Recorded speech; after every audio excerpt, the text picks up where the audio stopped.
నమస్తే. ఇవాల్టి వార్తలకు స్వాగతం. రేవంత్ రెడ్డి పరోక్షంగా బీజేపీ పార్టీకి సపోర్ట్ చేస్తూ కాంగ్రెస్ పార్టీని ఖతం చేస్తున్నాడు. రేవంత్ రెడ్డి సొంత జిల్లా Mahabubnagar parliament seat Revanth Reddy sitting Malkajgiri 2 సీట్లలో కావాలని కాంగ్రెస్ పార్టీని ఓడించాడు.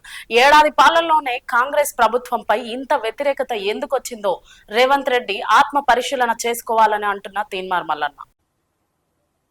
మీ సొంత మహబూబ్ నగర్ జిల్లాలోనే మీ అభ్యర్థి ఓడిపోయిండు. మీరు సిట్టింగ్ ఎంపీగా ఉన్న మల్కాజ్గిరిలో ఒక సీట్ రాలే.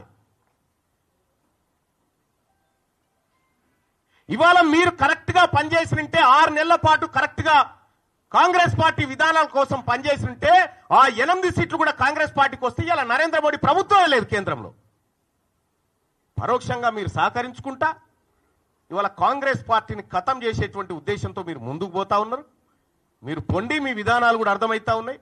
నిన్నగాక మొన్న కాంగ్రెస్ పార్టీ ఎమ్మెల్సీ అభ్యర్థి నరేందర్ రెడ్డి గారు ఆయన ఎన్నికల ప్రచారానికి పోయి ఈయన గెలిచినా గెలవకపోయినా ఒకటే అని చెప్పి, ఈయన గెలిచినా గెలవకపోయినా ఒకటే అని చెప్పే, మరి నరేంద్ర మోడీ గారు బొమ్మ పెట్టుకున్నటువంటి బీజేపీ అభ్యర్థి ఆడ గెలుస్తా ఉన్నాడు. ఇంకో టీచర్ ఎమ్మెల్సీ ఎన్నికల్లో భారతీయ జనతా పార్టీ ఒక బీసీ బిడ్డకు టికెట్ ఇచ్చి ఫస్ట్ ప్రియారిటీలో టీచర్ ఎమ్మెల్సీ గెలిచి ఆ ఇంపాక్ట్ తోటి పట్టభద్రుల ఎమ్మెల్సీ ఎన్నికలు కూడా గెలుస్తా ఉంది.